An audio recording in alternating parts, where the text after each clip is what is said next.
João capítulo 9, verso 24 a 25. Estava com saudade de pregar para os irmãos. O mês foi intenso. E, gente, quem estava na Experience aqui? Né? Vira para esse irmão que não fez o fala... Não fala nada, é melhor, né? João capítulo 9, verso 24 ao verso 25, diz assim: Então chamaram pela segunda vez o homem que fora cego e lhe disseram: Dá glória a Deus, nós sabemos que esse homem é pecador. E ele retrucou: Se é pecador, não sei. Uma coisa eu sei, eu era cego e agora vejo. Somente até aí, vamos orar mais uma vez. Pai, nós queremos te render graças nessa noite, Pai, por essa noite tão especial, por esse dia tão especial, Jesus, pelo privilégio que nós temos de nesse dia estar aqui reunidos, Senhor, em seu nome, mais uma vez diante da sua mesa, Senhor, com o nosso coração aberto, Senhor, sedento, com expectativa, Senhor, de nos alimentarmos e recebermos mais de Ti. A nossa oração, Senhor, nessa noite, é para que Deus, o Senhor, nos conceda espírito de sabedoria e de revelação do pleno conhecimento do Senhor. Pedimos, Pai, que o Senhor ilumine os olhos do nosso coração, do nosso entendimento, para que possamos compreender as suas verdades. E, Pai, nessa noite possamos compreender daquilo que participamos, do que fazemos parte, Jesus. Pai, que no nome de Jesus possa haver esclarecimento em nós, que possamos entender daquilo que temos experimentado. E não venhamos, Pai, nunca mais a faltar com posicionamento, com temor, Senhor. Que não venhamos mais estar debaixo, Senhor, do medo, Senhor, do discurso, dos rótulos e das acusações dos fariseus. Mas possamos estar livres para nos entregar e fazer parte daquilo que o Senhor, Deus, de fato nos incluiu. Eu oro para que Deus, o Senhor, me consuma com o teu fogo, me dando ousadia, intrepidez, coragem para falar o que vem do teu coração, sem nenhum tipo de medo, Jesus, mas livre no teu espírito, em nome de Jesus. Fala conosco nessa noite, é o que nós oramos, agradecidos, em nome de Jesus, amém e amém. Meus irmãos, o que eu quero compartilhar com vocês nessa noite, é o que veio ao meu coração durante essa semana. Perguntei aqui, né, quem estava no Experience. Foi uma noite gloriosa, sim ou não? Nunca imaginei que em tão pouco tempo nós fôssemos desfrutar e viver uma noite tão especial. Eram 1.800 pessoas ali, adorando ao Senhor, erguendo o nome de Cristo, o nome de Jesus, adorando o único Deus. Nós não estávamos ali por causa de uma pessoa, por causa de um artista, nós não estávamos ali para ouvir um palestrante, nós não estávamos ali, né, para celebrar o feito de um homem. Nós estávamos ali por uma única razão: queríamos mais de Deus, queríamos adorá-lo. E assim, foi o comentário de todos que estavam, né? A liberdade do ambiente, a entrega das pessoas, o ambiente de oração, de intercessão, durante aquele momento do apelo, um dos apelos mais lindos que eu já vi. A celebração da igreja, quando viu aquele tanto de gente descendo, entregando a sua vida a Jesus. Queridos, nós estamos fazendo parte de algo extraordinário, algo incrível, que, como eu disse, eu nunca imaginei que 2 anos e meio de igreja nós fôssemos viver tudo isso. Na verdade, quando eu saí do Brasil, eu não imaginava que eu fosse viver algo tão especial aqui na Europa. O Senhor tem sido bom, o Senhor tem sido gracioso. E durante toda a semana eu participei de todos os eventos, lá em Londres, aqui em Dublin, também em Paris, em Lisboa, vendo ali o volume do que estava acontecendo, do que nós fazemos parte. Talvez, meu irmão, minha irmã, você está aqui todos os domingos, você é parte de uma igreja vocal, você nunca imaginou o que você participa, o que você faz parte. Que você não é membro, parte só de uma igreja vocal, mas você faz parte de uma igreja global, de um movimento global, que tem se espalhado pelo mundo, que tem crescido com coragem, uma igreja que não tem sido medrosa, não tem sido covarde, que tem inúmeros desafios como qualquer igreja, mas ainda assim tem sido ousada no que Deus tem dado e tem avançado. E durante essa semana, meditando, refletindo sobre tudo isso, eu senti muito orgulho. Não de forma pejorativa, não estou falando aqui da forma negativa da palavra orgulho, porque a gente sabe que a Bíblia, ela nos orienta a não sermos orgulhosos, sim ou não, mas eu não estou falando de orgulho no sentido negativo, mas orgulho no sentido de que privilégio fazer parte desse time, que privilégio poder caminhar com pessoas como as que eu caminho, seja na igreja local, a minha liderança, os meus voluntários, todo o nosso time que nós temos aqui em Dublin, mas também os meus colegas da minha regional, caminhar com o regional que o Senhor me deu, com o casal que nos pastoreia, pastor Julián, pastora Volrane, também com o meu pastor global, o meu presidente, pastor André Valadão, todo o time que nós temos dentro da nossa global, todo o time de conselheiros, todo o time que nós temos, que privilégio. E aí, naturalmente, a minha mente passa como que um filme, porque quando eu tinha ali meus 16, 17 anos, eu era uma das pessoas que foi muito abençoado a partir do ministério lá de Belo Horizonte, que tentava assistir os cultos na Rede Super Online, nem sempre conseguia, mas que fazia questão de ouvir as palavras depois, que eram colocadas no site lagoinha.com, muitas vezes pregadas pelo pastor André, muitas vezes pregada pelo pastor Márcio. Estava sempre ali conectado. Todos os DVDs do Diante do Trono nunca furaram, porque eu cuidava muito bem deles, sempre tive muito zelo, não emprestava para ninguém. Queria assistir, eu chamava lá em casa. Quantas pessoas foram na minha casa para ficar 4 horas comigo assistindo nos braços do Pai? Quero me apaixonar, mais que abundante, milagres. Como eu fui abençoado naquela década por tudo isso. E aí, alguns anos depois, eu mesmo estava deixando Niterói, estava deixando o Rio de Janeiro, para me mudar para Belo Horizonte, para poder estudar e beber ali da fonte, e ser abençoado através de um ministério que sempre me abençoou tanto. Naquele tempo, meus amados irmãos, eu nunca esperei ser pastor de Lagoinha. O Senhor nunca me permitiu, na época, me desconectar da igreja no qual eu fazia parte, que era a igreja metodista, mas ainda assim estava em Belo Horizonte, estava no Carisma, servi como aluno do Carisma, a Lagoinha na Matriz, em várias atividades, mas Deus nunca me deixou me desconectar, como eu disse, da igreja no qual eu me converti, fiz parte, até o ano de 2022, quando o Senhor de fato me deu o sinal verde, falou: agora o seu tempo aqui acabou. E o Senhor estava me movendo à Inglaterra, onde eu servi por 3 anos e meio aproximadamente, me levando a cruzar o mar, a passar a Macedônia, para a partir daí então servir a igreja que me abençoou tanto, e começar a Lagoinha aqui em Dublin. Um tempo onde eu não tinha certeza de nada, apenas uma palavra. Foi desafiador, os irmãos não sabem, muitos aqui não conhecem a nossa história, mas não conseguimos mudar, não conseguimos alugar casa, então aluguei um quarto. A Aline e a Angélica ficaram em Manchester, eu vinha para cá toda sexta-feira, retornava para Manchester toda segunda noite, ficava em casa terça, quarta e quinta, depois voltava para cá na sexta no primeiro voo, ficava sexta, sábado, domingo, segunda, e aí retornava para Manchester. Isso foram um período de 10 meses. A Aline e a Angélica vinham aqui uma vez por mês, porque a Aline, obviamente, juntamente com a Angélica, queriam participar do culto, viver o que estávamos vivendo.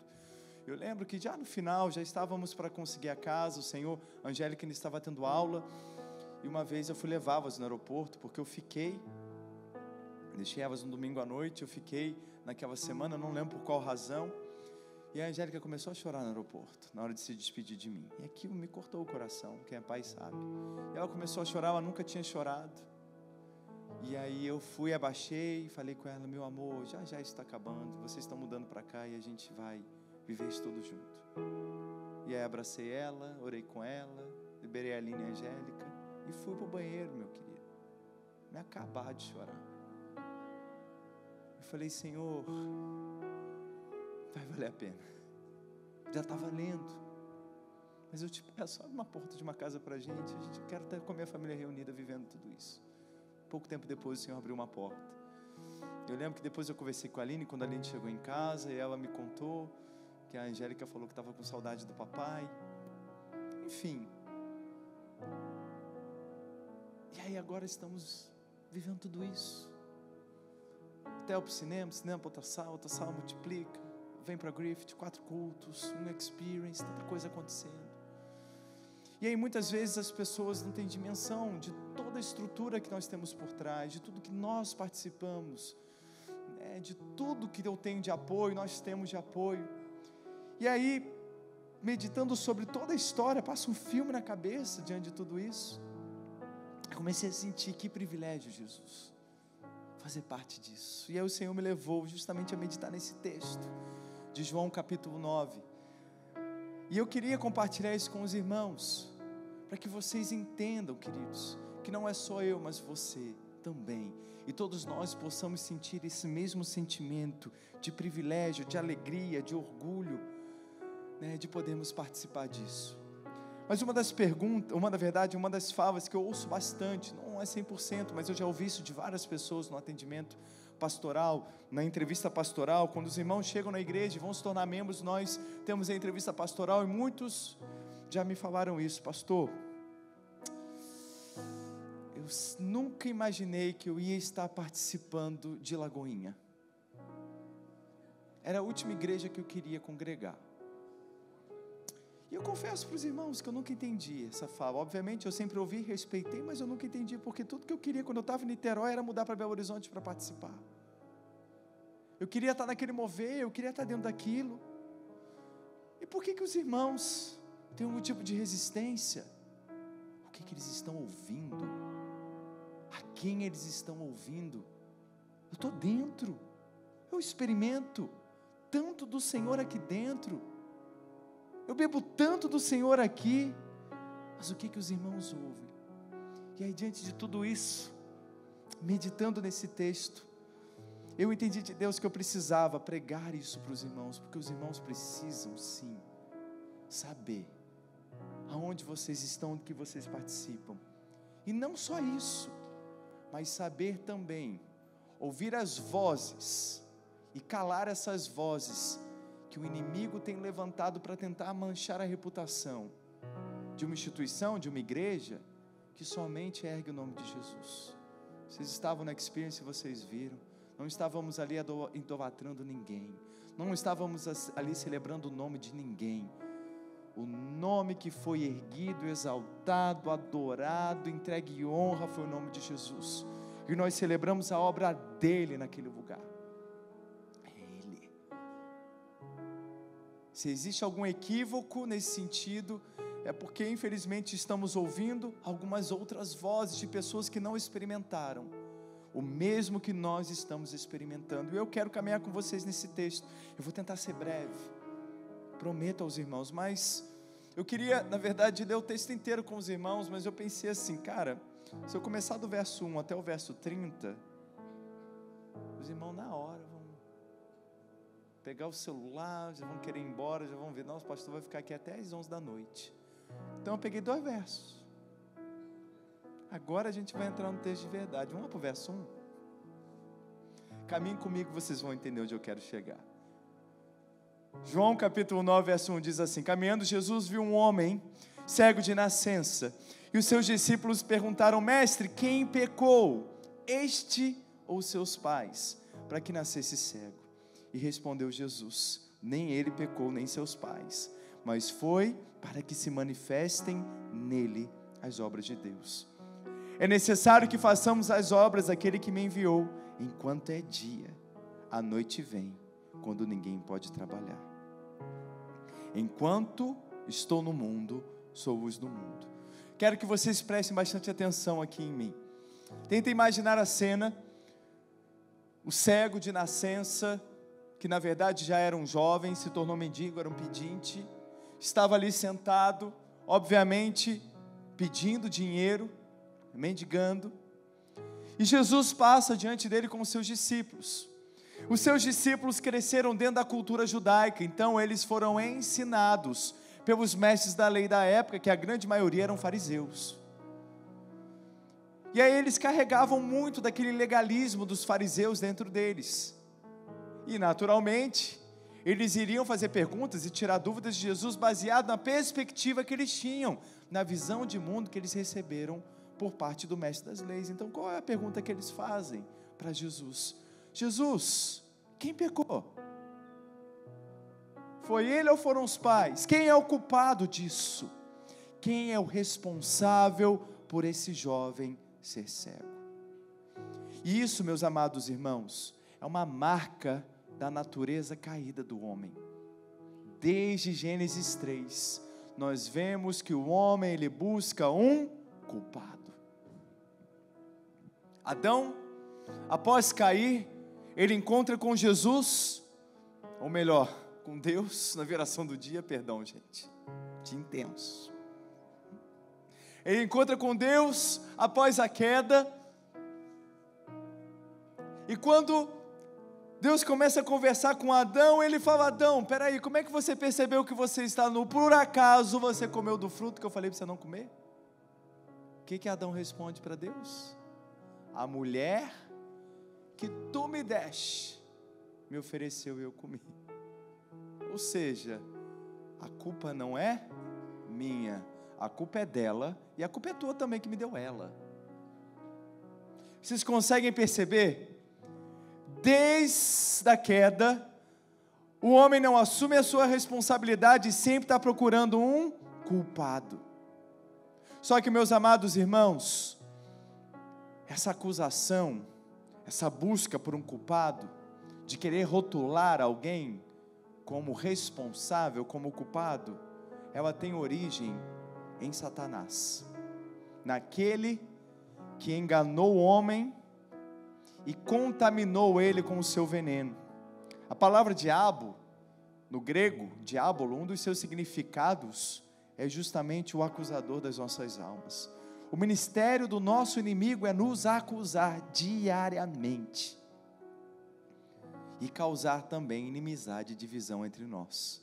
É para isso que ele vive, é para isso que ele existe, é isso que ele faz. E os discípulos vão mostrar ali claramente para Jesus isso, que eles ainda viviam dentro desse mindset, exatamente dentro dessa mentalidade. Mas só que olha a resposta que Jesus dá para eles: nem ele pecou, nem seus pais, mas foi para que se manifestem nele as obras de Deus. A resposta de Jesus aos seus discípulos nos mostra o seguinte: não importa quem pecou, o que importa é a manifestação da obra de Deus. Jesus deixa muito claro aqui qual é a nossa função no mundo: é necessário que façamos as obras daquele que me enviou. Meu irmão, a função do inimigo é acusar, a função do inimigo é colocar rótulo nas pessoas, a função dele é justamente essa. E qual é a nossa? Fazer a obra daquele que nos enviou. Por isso, nós não devemos perder o nosso tempo avaliando, julgando, condenando e estabelecendo rótulos. Nós fomos chamados para fazer a obra de Deus. A obra de Satanás quer ficar querendo colocar rótulos em nós. Pecador, não é homem de Deus. Eles fazem qualquer outra coisa. É a igreja preta. Entenderam o que eu estou querendo dizer? É o diabo que faz essa obra, não somos nós. Mas o texto continua, vocês vão ver onde eu vou chegar. Verso 6. Dito isso, cuspiu na terra. Diga assim comigo: eca. Gente, não é porque Jesus cuspiu, porque se eu cuspo e faço lodo e coloco no olho de alguém, você vai falar: ai pastor, que nojo. É porque Jesus se controla, né? Ele cuspiu e, tendo feito o lodo com saliva, aplicou aonde? Nos olhos do cego. Imagina se fosse no teu. Dizendo-lhes: vai, lava-te no tanque de Siloé, que quer dizer enviado. E ele foi, lavou-se e voltou vendo. Preste bastante atenção. Ele cuspiu, ele fez lama com o cuspe dele. Muitos podem perguntar: mas pastor, por que Jesus cuspiu? Tem alguma justificativa? Existem várias justificativas teológicas para isso. Na minha opinião, nenhuma delas tem base bíblica. Tem uns que dizem que ele cuspiu porque naquela época antiga cria-se que o cuspe, que a saliva, ela tinha um poder medicinal. Até hoje tem pai e mãe que crê, né, gente? O filho cai, arranha, mete cuspe. Não é assim? Alguns vão dizer que é como se Jesus voltasse lá em Gênesis 2 e tivesse uma simbologia ali, né, do barro com cuspe, que é gerar um olho novo no cego. Mas na verdade, como eu disse, não há nenhuma base bíblica para essa afirmação. Jesus, em sua soberania, decidiu operar este milagre de uma maneira diferente, de uma maneira bem nojenta. E aí, alguns podem resolver colocar um rótulo em Jesus: nojento, porco. Ainda vou dizer mais. Se fosse hoje isso, alguns podiam pensar: ai, mas quanta falta de sabedoria de Jesus, curar com cuspe. Ai, mas quanta falta de sabedoria de Jesus, curar alguém no sábado. Que é assim que muitos fazem. Começam a querer dar opinião e querer dizer que faltou sabedoria, podia ter tido mais sabedoria. Mas, meu irmão, me perdoe, eu não quero parecer grosseiro aqui nessa noite, não. Mas qual foi o momento em que Jesus buscou a opinião de alguém antes de operar um milagre? Qual foi? Devemos, queridos, reconhecer que Ele é o Senhor, nós somos apenas servos, e nós não seremos consultados. Por essa razão, recolha a sua insignificância. Eu vi isso muito de uma professora no seminário. Recolha a sua insignificância e guarda a sua opinião para você, porque ela não importa. Ele fez isso justamente, talvez para confrontar esse orgulho, essa crítica que nós carregamos de querer ficar rotulando, querendo dizer que podia ter sido feito de um jeito melhor, sempre uma forma melhor de se fazer as coisas segundo a sua opinião. Mas não importa, Deus é Deus e Ele faz do jeito que Ele quer.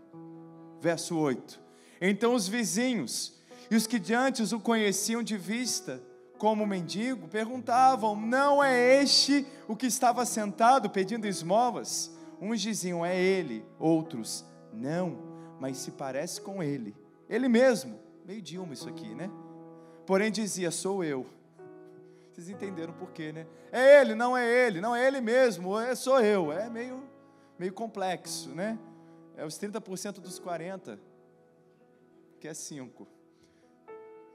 E perguntaram-lhe, pois: como te foram abertos os olhos? Respondeu ele: o homem chamado Jesus fez lodo, untou-me os olhos e disse-me: vai ao tanque de Siloé, lava-te. Então fui, lavei-me e estou vendo. E disseram-lhe: pois onde está ele? E ele respondeu: não sei. Meus irmãos, prestem bastante atenção no que eu vou falar para vocês aqui nessa noite.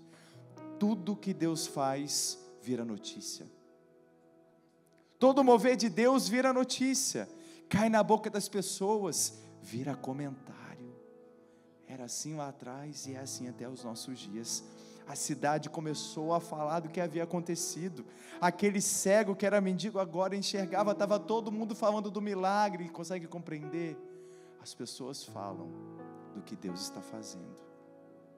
Só que dentro desse falatório, dessa conversa, tem aqueles que ficam maravilhados, mas tem aqueles que infelizmente gostam de criticar. E aí nós vamos chegar neles agora, verso 13. Levantaram, pois, os fariseus, o que dantes fora cego, e era sábado, o dia em que Jesus fez lodo e lhe abriu os olhos. Então os fariseus, por sua vez, lhe perguntaram como chegar a ver. Ao que lhes respondeu: aplicou lodo nos meus olhos, lavei-me e estou vendo. Então a notícia chega ao conhecimento dos fariseus. E quem eram os fariseus, pastor? Explica para mim quem são esses homens, quem são essas pessoas. Os fariseus, eles eram um segmento político-religioso em Israel. Eles representavam exatamente aquele grupo religioso que se sentia dono da verdade, no direito de julgar a todos, de dizer o que era de Deus e o que não era de Deus, e dentro disso colocar rótulo nas pessoas. Você conhece alguém parecido? Que se acha dono da verdade? Que se acha mais sabedor? Que acha que entende de mover de Deus? Que acha que Deus só move através da vida dele, mais ninguém? E quando ele não está no mover, isso aí não sei. Sempre tem um rótulo para colocar. Os fariseus, eles eram conhecidos pela sua hipocrisia, e eles condenavam exatamente aquilo que não praticavam. Eles se declaravam doutores da lei, conhecedores de Deus e dos seus desígnios, mas rejeitaram o Filho de Deus. A maior marca, queridos, de quem não conhece nada da obra de Deus. Verso 16. Por isso, alguns dos fariseus diziam: esse homem não é de Deus. Quem? Jesus. Porque não guarda o sábado, diziam outros. Como pode um homem pecador fazer tamanhos sinais? E houve dissensão entre eles. Preste atenção. Olha a afirmação dos judeus: este homem não é de Deus. E imediatamente um rótulo foi colocado pelos fariseus em Jesus: ele não é de Deus, ele é pecador. E por que ele não é de Deus? Porque ele cura no sábado. Esse povo não é de Deus. Por quê? Porque eles se reúnem no cinema. Porque eles têm uma parede preta. Porque tem luzes no culto. Porque eles tocam bateria. Porque sei lá. É assim. Verso 17, de novo perguntaram ao cego: que dizes tu a respeito dele, visto que te abriu os olhos? Que é profeta? Respondeu ele. E é dessa maneira que os fariseus gostam de agir. Primeiro, eles julgam, condenam, colocam rótulos. Segundo, eles tentam intimidar quem está participando, porque eles acham que eles são donos da verdade. Eles acham que eles entendem mais de mover de Deus do que quem está experimentando o próprio mover. E eles começam a intimidar. O que é isso para você? Quem é ele para você? O que você diz sobre o que está acontecendo? Achando que você vai ter medo deles. Porque infelizmente, a maior parte dos judeus temiam os fariseus. Mas querido, quem tem experiência com Jesus, quem experimenta do milagre, quem experimenta do mover, não teme mais a religião, não teme mais os religiosos, não teme mais os fariseus. Simplesmente responde: ele é Deus, ele é filho de Deus, ele é Jesus, ele é o Cristo. E o cego vai dizer, o ex-cego, ele é profeta. Verso 18, não acreditaram os judeus que ele fora cego. Olha a situação dos fariseus, ouviram da boca dele, não acreditaram. Não, esse homem não é cego não, esse homem não era cego, agora vê não. E aí vão atrás dos pais, é o que diz o verso 18. Verso 19, e os interrogaram: é este o vosso filho, de quem dizeis que nasceu cego? Como pois vê agora? Mais uma vez intimidando os pais. Verso 20, então os pais responderam: sabemos que este é nosso filho e que nasceu cego. Ou seja, eu posso afirmar, ele é nosso filho, de fato ele nasceu cego. Verso 21, mas não sabemos como vê agora, ou quem lhe abriu os olhos, também não sabemos. Perguntai a ele, idade tem, falará por si mesmo. Verso 22, isto disseram seus pais, porque estavam com medo dos judeus, pois estes já haviam assentado que se alguém confessasse ser Jesus o Cristo, fosse expulso da sinagoga. Por isso é que disseram os pais, idade tem, interrogai. Os fariseus ficaram indignados, tentaram ali desmentir a obra de Deus, falando que aquele homem não era cego nada, que aquilo ali era combinado, era teatro. Mas aí vão lá nos pais, a cidade inteira está falando desse assunto. Aí eles vão lá nos pais tentar ver se conseguem neutralizar a história, tentar neutralizar o testemunho da obra de Cristo. Mas aí o pai fala: não, é nosso filho sim, nasceu cego sim, mas se ele foi curado, como ele foi curado, quem curou já é homem, já é adulto, já tem idade suficiente para responder por si, procure eles. Conseguem compreender? Aquele sistema de medo que existia por parte dos fariseus, mantinha as pessoas presas a eles, e é assim em muitos lugares. Tem muita liderança em muitas igrejas, que tenta prender as pessoas a partir do medo. Mas eu quero contar uma coisa para você, meu irmão, foi para a liberdade que Cristo te libertou. Aquele que encontra Jesus, experimenta Jesus, ele se vê livre. Tem muita igreja que proíbe, ou melhor, tem muito pastor que proíbe as suas ovelhas de visitar outras igrejas. Isso acontece, né? Principalmente quando os irmãos chegam e começam a caminhar conosco e vão viajar, vão ao Brasil, ou até aqui mesmo, vem me perguntar: pastor, é porque o fulano vai apresentar o filho dele, é muito amigo meu, lá na igreja dele, será que teria algum problema, pastor, eu ir lá no domingo, para poder participar da apresentação do filho do meu amigo? Ainda estão debaixo daquele medo, daquele jugo que sempre viveram. Eu falo: meu irmão, vai lá. Ah, pastor, eu queria num culto, vai lá, pode ir, ninguém aqui está proibido de nada. Foi para a liberdade que Cristo nos libertou. Você é livre, meu irmão, para visitar as igrejas que você quiser visitar. Nós cremos e entendemos que você carrega o Espírito Santo de Deus e que Ele já imprimiu a verdade no seu coração.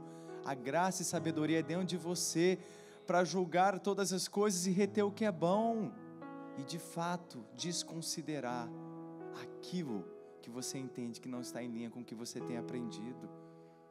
Não é por te dizer pode ir ou não pode ir, não é dessa forma, meu irmão. Nós entendemos que é assim, mas tem muita gente que, assim como esse povo, assim como os pais desse cego, estavam debaixo de medo, amedrontados, porque os fariseus, eles podem nos excluir da sinagoga, eles podem nos excluir da congregação, eles podem nos ter como rebeldes, eles podem nos excluir da igreja. Consegue entender o que eu estou querendo dizer? Não é dessa forma. Foi para a liberdade que Cristo te libertou. O ministério de Cristo traz liberdade e paz, mas o ministério de Satanás, ele traz condenação e medo. Verso 24, chegamos onde eu comecei. Então, chamaram pela segunda vez o homem que fora cego e disseram: dá glória a Deus, nós sabemos que este homem é pecador. E ele retrucou: se é pecador, não sei. Uma coisa eu sei, eu era cego e agora eu vejo. A resposta desse jovem, meu querido, ela é muito clara. Se ele é ou não, eu não sei. Prestem atenção, olha como o fariseu chega. Eles voltam, eles já haviam ouvido a história, vão até o pai. Eles estão tentando de todas as formas tentar controlar aquela situação, dizendo: eu entendo de mover de Deus, nós entendemos sobre o mover de Deus, nós somos mestre da lei, nós sabemos. E vão lá tentar de alguma coisa manipular a situação, e eles dizem: esse homem é pecador. Colocaram o rótulo lá, pecador. Mas esse homem era cego, gente, de nascença, ele nunca havia enxergado. De repente, porque Jesus lhe aplica lodo nos olhos e manda com que ele vá lavar, aquele homem de repente começa a ver a beleza, começa a enxergar as cores, começa a enxergar o rosto das pessoas, começa a enxergar o mundo. Ele experimentou da glória, ele experimentou da presença, ele experimentou de Cristo, ele experimentou Jesus, e podem falar o que quiser, ninguém consegue segurar aquele que experimentou Jesus. Ele fala: olha, se ele é pecador, eu não sei. Se ele é o que você está falando, eu não sei. Uma coisa eu sei, eu era cego, agora eu vejo. Não cabe a mim julgá-lo, não cabe a mim colocar rótulo nenhum nele. Uma coisa eu posso afirmar para vocês: eu era cego, mas graças a ele agora eu vejo. Meus irmãos, eu quero abrir o coração para vocês. Eu não me importo com a opinião de fariseus, eu não me importo. Uma coisa eu sei quem eu era, eu sei quem eu sou hoje. Eu sei o que Cristo fez na minha vida, e são 15 anos que eu faço a mesma coisa. Eu não fui chamado por nenhum religioso, eu não fui chamado por nenhum mestre da lei, por nenhum opinador da internet. Eu fui chamado pelo próprio Senhor Jesus. Foi Ele que me comissionou. Por essa razão, eu não tenho que dar satisfação para essas pessoas, eu não tenho que estar na internet dando satisfação para ninguém. Eu presto contas para quem me chamou, e eu presto contas para quem cuida da minha vida.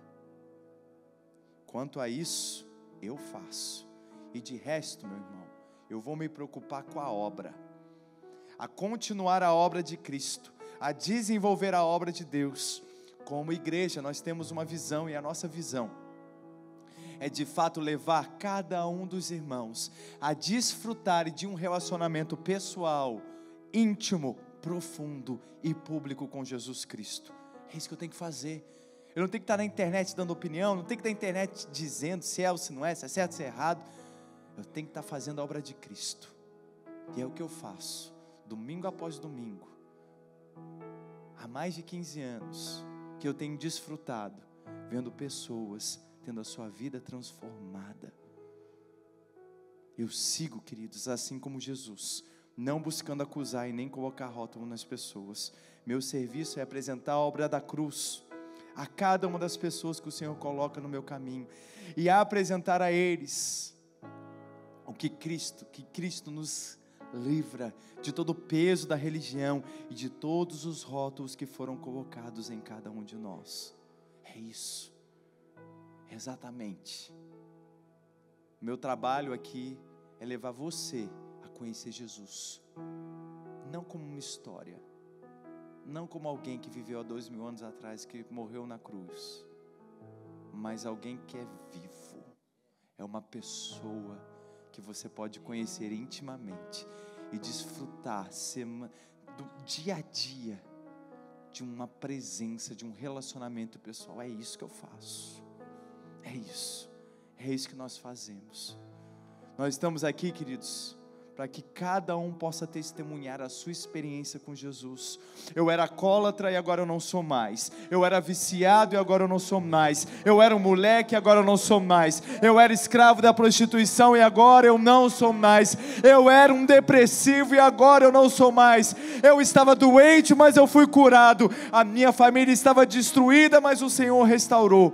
Cada um de nós éramos uma coisa e o Senhor nos transformou.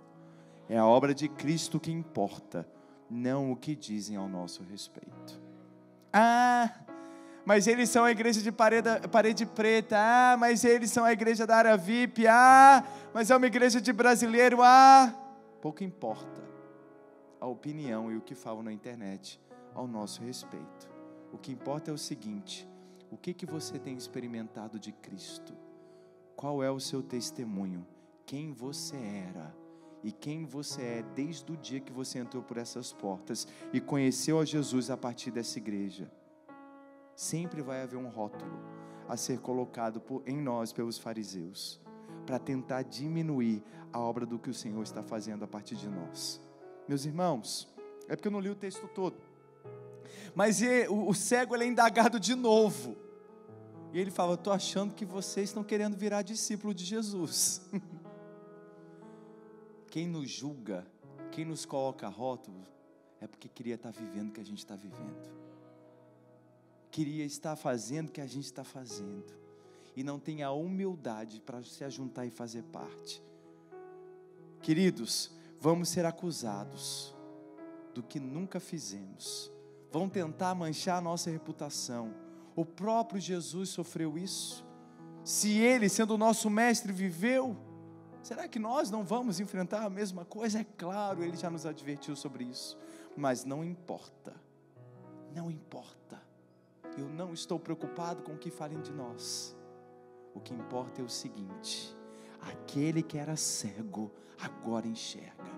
Aquele que era cego, agora vê. Aquele que estava escravo do pecado, agora é livre, agora é santo. Entende? É isso que importa. E eu estou encerrando, meus amados irmãos. Podem nos colocar qualquer rótulo, não tem problema não. Eu fico com os rótulos que o Pai colocou em mim. E quais são os rótulos que Ele colocou em nós? Você é um filho amado, você é salvo, você foi justificado, você foi redimido, e nós fomos enviados para fazer as mesmas obras que Ele fez. Irmãos, o que importa não são as acusações infundadas ao nosso respeito. O que importa é o que você experimentou ou tem experimentado de Jesus entre nós. Você tem experimentado Jesus aqui? Você tem experimentado Jesus no nosso G6? Você tem crescido? São tantos testemunhos de tantas pessoas que cresceram de forma absurda nesses anos, em tão pouco tempo. Essa é a minha maior alegria. A maior alegria que eu carrego é essa. É saber que houveram pessoas que chegaram aqui envolvidas em tantas coisas, em tantas mazelas, machucadas, feridas, doentes, com casamento destruído, tanta história, mas aqui encontraram Jesus, aqui conheceram Ele, aqui experimentaram dEle, aqui desenvolveram um relacionamento com Ele, e a vida nunca mais foi a mesma. Você tem conhecido a Jesus aqui? Qual é o seu testemunho ao ter conhecido Jesus conosco? É isso que importa. É isso que importa. O resto, deixa para lá. Jesus também não ficou dando satisfação para os fariseus. Chegaram a dizer que Jesus expulsava demônios pelo nome de Beelzebu, que era uma entidade maligna. Vamos falar de tudo, gente. Vamos tentar marcar a nossa reputação de forma negativa. Mas não tem problema. Quanto mais se perseguia a igreja no livro de Atos, mais ela cresceu. Quanto mais se batia, mais ela desenvolvia. Quanto mais perseguiram Jesus, mais a multidão o apertava. É assim, é dessa forma. Mas você não pode de forma alguma ceder ao que os fariseus falam a respeito do que Deus tem feito. Qual é a tua experiência? O que você tem experimentado? O que você tem conhecido de Jesus? É isso que importa. Se coloque de pé no seu lugar.